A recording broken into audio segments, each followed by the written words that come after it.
Assalamualaikum warahmatullahi wabarakatuh.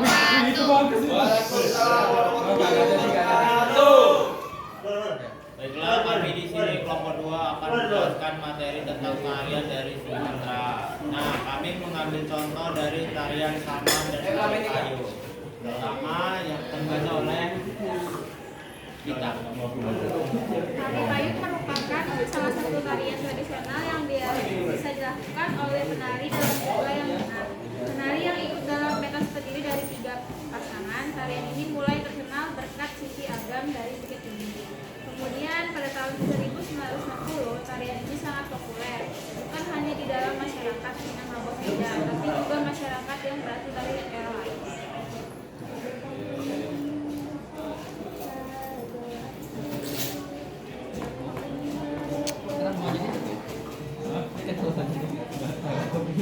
Akan dibacakan oleh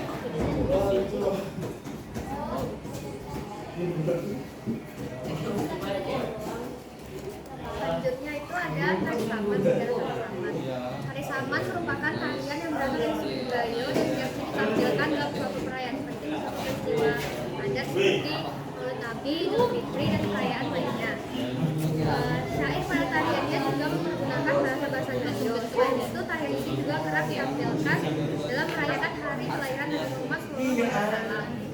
Beberapa literatur menyatakan Syekh Saman, yaitu seorang ulama yang berasal dari suku Gayo di Asia Tenggara lah yang kemudian menemukan dan mendirikan tari saman hingga akhirnya ditetapkan oleh UNESCO sebagai daftar Cagar Budaya Tak Benda. Tari saman dimulai melakukan penggunaan hampir adat atau orang bersuku Banda yang mengunjungi setempat.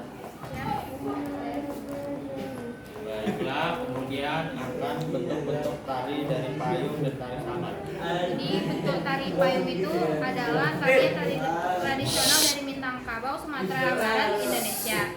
Dalam tarian ini, para penari membawa payung yang digunakan sebagai prop gerakan. Tarian ini lembut dan elegan, dengan penari memainkan payung secara berkelompok sambil berputar dan bergerak melingkar. Kalau bentuk tari saman ini, tari tradisional dari Aceh, Indonesia. Tarian ini biasanya dilakukan oleh sekelompok penari yang duduk berbaris, saling bersentuhan, dan gerakan-gerakannya yang cepat dan sinkron diiringi oleh nyanyian dan tepukan tangan. Baiklah, selanjutnya adalah keunikan tari payung yang akan dibacakan oleh saya. Pertama, sejarah tarian pengiring. Tari payung tidak tercipta begitu saja, namun tarian tersebut sudah melalui perjalanan dan juga perkembangan yang cukup panjang. Pada awalnya tarian ini hanya digunakan sebagai tarian pengiring drama tornel khas Minangkabau. Yang kedua, menari berpasangan.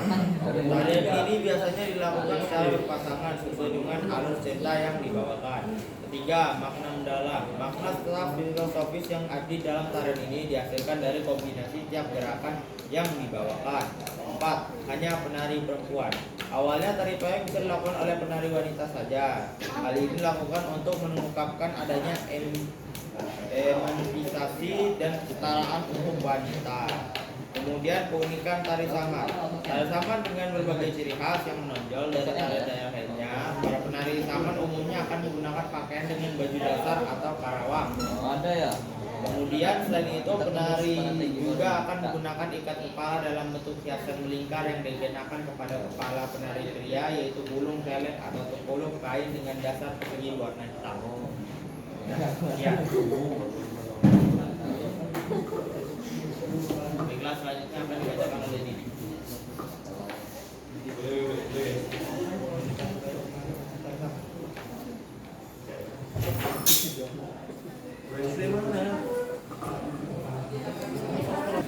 Baiklah, saya akan menjelaskan tentang fungsi tari payung. Tari payung adalah sebuah tari rakyat yang dahulu berfungsi sebagai sarana upacara ritual turun mandi anak bagi masyarakat Nagari Padang. Oke. Luhak tanah dan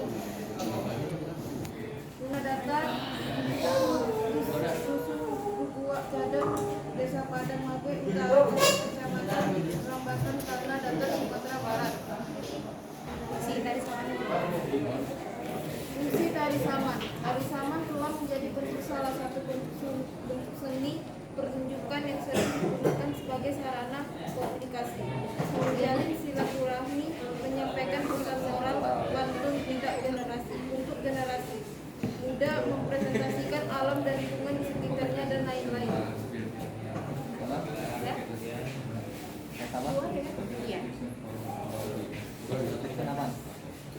Kemudian tata pentas.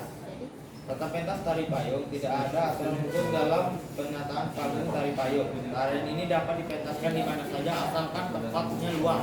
Semua penari yang tampil mengatur jarak satu sama lain agar tidak menimbulkan pada saat tari. Kemudian tata pentas tarsaman. Tata pentas tarsaman melibatkan formasi penari padat, gerakan tangan cepat, irama dan vokal kuat, ekspresi wajah intens, kostum sederhana berakar pada budaya Aceh, dan tata panggung untuk memperjelas gerakan. Tujuannya adalah untuk menciptakan pengalaman yang kuat dan memukau yang mengekspresikan semangat dan keindahan budaya Aceh. Baiklah, selanjutnya nilai estetis akan dikatakan oleh Nilai estetis dari tari payung terletak pada keanggunan gerakan yang dinyatakan dengan permainan payung. Namun visual yang dihasilkan dari gerakan membuat penari dan manipulasi payung menciptakan pengalaman estetis yang indah dan memukau. Nilai estetis dari tari saman terletak pada dinamika gerakan yang cepat dan padu suara yang menghasilkan keselarasan yang luar biasa. Keindahan terletak pada kekompakan penari, ekspresi wajah yang kuat dan ritme yang dinamis menciptakan pengalaman visual yang aduktif yang menarik dan mendalam. Kemudian kesimpulan akan dibacakan oleh Kesimpulannya adalah tari payung mengutamakan keanggunan gerakan dan harmoni visual dengan payung. Sementara tari saman mengeksplorasi keindahan dalam gerakan dinamis dan paduan suara. Meskipun keduanya menekankan gerakan tubuh, tari payung lebih menonjolkan elemen keindahan visual dengan properti payung. Sementara tari saman menekankan pada energi dan keselarasan antara gerakan dan suara. Sekian dari presentasi kelompok kami. Assalamualaikum warahmatullahi wabarakatuh. Waalaikumsalam.